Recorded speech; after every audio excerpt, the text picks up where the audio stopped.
One thing I love about this show is that on top of everything else, it's one of the most distinctive looking shows on television. And I'd love to know a little bit about just the nitty gritty of creating the set.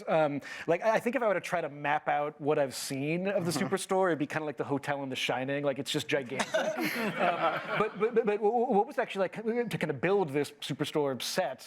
Because it seems like it really is a distinctive visual thing as far as like kind of the dynamic between the characters. How it's even filmed is really unique. Yeah, I mean, I can claim basically no credit for it. We have an amazing production designer, Michael Gallenberg, who after the fact told me he wasn't sure he was going to be able to pull it off, but he did it after like seasons later. And you know, on the soundstage, I don't know if you mean like the mechanics of the set, but you know, a soundstage.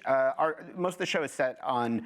Filmed on 2 sound stages that are connected by these giant set of elephant doors. And then we have another stage that has like the break room in certain parts of the store. And that feels like a big space until you realize that's 1/10 of the size of an actual store, truly. And so there's all these tricks. There's mirrors along all the top parts of the wall, so it seems like it goes on forever. I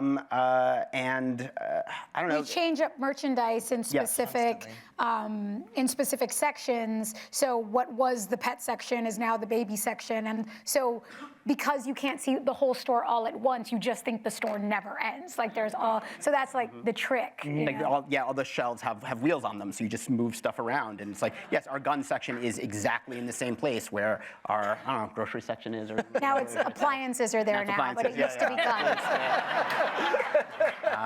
She is the manager. Spend a lot of time there. And I think it's also, you know, it's a set that we don't spend a ton of time lighting for lots of depth because this is such an amazing cast that I want to devote as much time as possible during our week to letting them just improv stuff, and it's the ad-libs that make it in, and not, you know, shots with a high ratio of light to dark. I don't remember. High key? I don't know what the lighting does. Who knows? Backlighting, yeah. But our Ruben Fleischer, one of our executive producers, directed our pilot and you know, established the look of the show, which was, I think, always meant to be different than sort of the documentary fly on the wall, you know, camera movement that you get on, like, say, The Office or some other single camera comedies.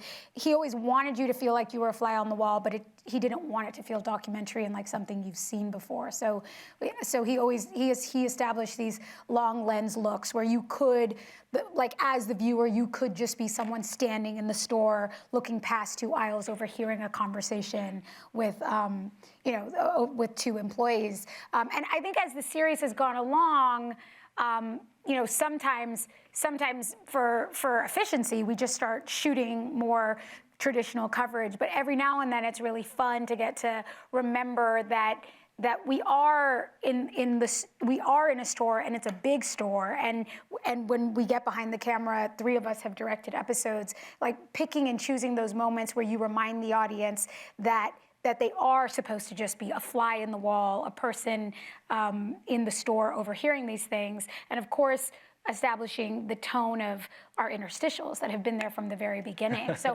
all those tiny little elements that sort of seem like it all happens on accident were all like very deliberate decisions early on. Yeah, there's one fun thing that'll happen when we're shooting a scene is the guys will get the camera set up, and then sometimes they'll just take a little tray and just set a product kind of just off of the camera. So you just see like the corner of like some cough medicine.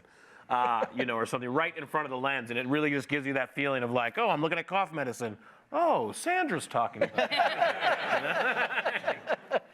I like the idea that the camera itself is a customer being ignored by the Cloud9 employees. You kind of mentioned the improvisation of this show, and I just love, you know, those scenes in the break room when everyone is playing off of each other. I just think are so great. Are those kind of moments when people are kind of just throwing things out, when people are kind of just allowed to kind of play around a little bit? Yeah, I mean, for sure. I think we all have like a love-hate relationship with the break room because they're usually really long days, but they're also the days we all get to hang out together and we get to do a lot of improv, you know. And so, I obviously for a long time, when we'd have, Glenn, giving a speech, and as I don't know if you guys know, but Margaret McKinney is very funny. the Mark McKinney. And so, just doing the daily meeting and just having him improvise whatever other thing he thinks Glenn would want in the daily meeting, is always so fun. And so I mean, those are the days where it's like, they're long days, and you're in a break room. We're actually like under the lights of a break room, so you get that like exhaustion. But we're also just all playing together. And sometimes those improvs like become the scene. Yes. Like even like the episode you guys just watched, that opening break room scene ended with a whole other joke that took a lot of setup, and we were crunched for time, and we ultimately ended up on Marcus clapping at Sandra, which wasn't on the page. That was just something that we like did on the day, and then it's like, oh, that's where you cut to the Superstore song. Like so it gives so many options when you're sitting in the editing room trying to shape for either you're crunched for time or a joke you thought was going to work didn't work, and Yeah. And sometimes it's almost like we're writing the scene twice. It's like you spend all this time writing the scene, and then there's these amazing jokes, and you're now in editing being like, all right, I have to find a way. How do I create it so I can make sure to get to this piece, while still getting to this part? And I mean, it's a good problem to have. It's because so many of the jokes are so hilarious. And in the end, it's like a giant safety blanket. No, something like you can't fail.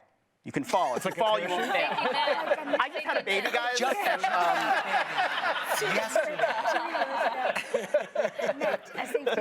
Safety net. Thank you. I love that. I'd love to know, are there other moments that you guys recall that were kind of improvised that kind of became a part of the show, or maybe some improvs that went off in the wrong direction that lasted for a while?